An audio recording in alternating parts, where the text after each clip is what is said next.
আজকে আমাদের বাবুটা প্রথমবারের মতো বেড়াতে যাচ্ছে।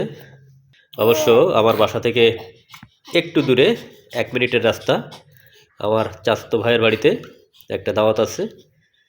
যদিও ওকে এই মাত্র 2 মাস 22 দিন বয়সে বাড়ির বাইরে নেওয়া খুব বেশি সমীচীন না, কিন্তু এখানে যেতেই হবে।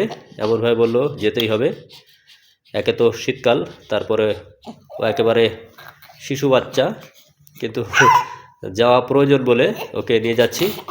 তো প্রথমবার ও বাড়ির বাইরে কোনো দাওয়াতে যাচ্ছে, এই জন্য বোধহয় বেশ উৎফুল্ল।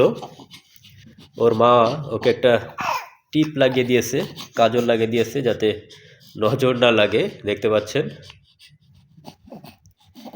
এর আগে অবশ্য ও বাড়ির বাইরে গিয়েছিল আমাদের বাড়িতে, অর্থাৎ ওর দাদা বাড়িতে। ওর বয়স যখন 2 মাসের একটু বেশি, তখন ও একবার গিয়েছিল। অবশ্য আমি ব্যস্ত ছিলাম বলে তখন ভিডিও করতে পারিনি, আপনাদের জানাতে পারিনি।